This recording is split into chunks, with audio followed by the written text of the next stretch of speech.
اقا چې ځان ته د پښتنو مشر وای او ځان ته د پښتنو لیډر او قائد وي د هغې خبرې راځي زما په مدرسو باندې لګي، تهمت زما په مدرسو باندې لګي، بدنامي زما په مدرسو باندې لګي. زه عوامو تاسو سره خبره کوم، هغې کس سره مې کار نشته دی څوک چې زما مدرسې بدناموي.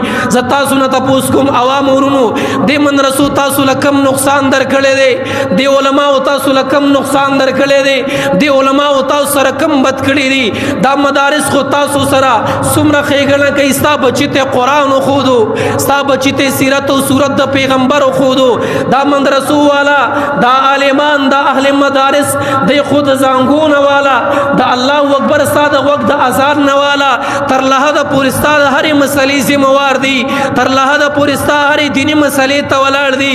کو منځ کې ستا نکاح راغله دا ملا درته ولاړ دی، کو ستا جنازه راغله دا ملا درته ولاړ دی، کو ستا مړي ته دعا کولی دا ملا درته ولاړ دی، کو ستا د مړي سر ته صورت ویلی دا ملا درته ولاړ دی، کو قبرستان کې بیان دی دا ملا درته ولاړ دی، کو پتا باندې غم راغلی دی او تا ویل د دې د دین څه حکم دی ملا درته ولاړ دی، کو پتا باندې ښادي او خوشحالي راغله ملا درته ولاړ دی. مدارس خود امن پیغام ورکوي، علما خود امن پیغام ورکوي. مونږ دنیا کې بدامني نه ده خوره کړې، مونږ همیشه دنیا ته د امن پیغام ورکړی دی.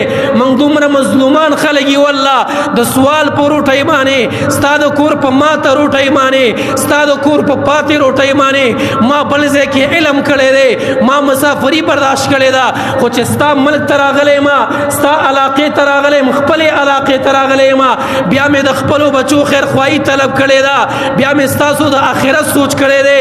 د مدارسو والا خو ستاسو د کامیابۍ سوچ کړی دی، ستاسو د آخرت سوچ کړی دی، ستاسو د میزان سوچ کړی دی. تاسو جهنم نه بچ کئ، تاسو د الله د قهر نه بچ کئ، تاسو د الله د غصې نه بچ کئ، تاسو د الله رحمت تراولي، تاسو د الله احسان تراولي. موږ دله امن درکو، موږ خوشحالي درکو، موږ دله قاریان درکړل، موږ دله مفتیان درکړل، موږ دله علما درکړل، موږ دله خیرخوا درکړل. ترا پاسې کنځلې ماته کې، ترا پاسې تهمت په ما لګې، ترا پاسې توهین زما کې، ترا پاسې سپکه زما کې. او یادو ساتئ عوامو ورونو تاسو ته وایم کو خدا نه قصد مدارس را بند شل، دې مدارسو والا په آرام باندې کېناستل، دا پډګو والا ختم شل، دا ګیري والا ختم شل. بیا لږ د بخارا والا حالات وګوره، بیا لږ د سمرقند حالات وګوره چې هغې د مدارسو قدر نه کړی، هغې د علماو قدر نه کړی، د هغې څنګه حالات دي. او کنن دلته مدرسې ختمې شوې، نن علما ختم شل. والله بیا به د خور په سر لوپټه پاتې نشي، والله بیا به د مور حیا پاتې نشي، بیا به مدرسه او جماعت محفوظ نه، بیا به قرآن محفوظ نه، بیا به اسلام محفوظ نه. موږ د امن په فضا کې، موږ د خوشحالۍ په فضا کې تاسو له امن راوړی دی، تاسو له مو امن راوړی دی، تاسو له مو قرآن در ورسو، تاسو له مو حدیث در ورسول، تاسو له مو شریعت در ورسو.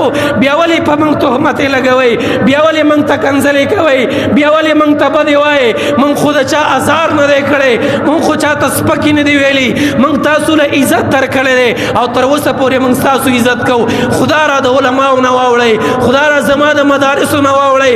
هغه څوک چې د علماو توهین کوي، هغه څوک چې د مدارسو توهین کوي، تاله یو پیغام در کوم وروره، زما دا خبره د خیرخواهۍ دپاره واوره. دا سوچ دی غلط دی، دا فکر دی غلط دی، دا خبرې غلطې دي. مدارسو پسې خبرې مه کوه. او افسوس په دې خبره باندې چې مدارسو کې قرآن یادېږي نو د هغې توهین او هغې پسې خبرې کېږي، چې مدارسو کې حدیث یادېږي نو د مدارسو توهین کېږي. او ستا په مرکز کې چې ډمې ګډېږي، هلته چې فلم یادېږي، هلته چې ګلوکاري یادېږي، نو هغه ثقافت دی، هغه زموږ کلتور دی، هغه زموږ رواج دی.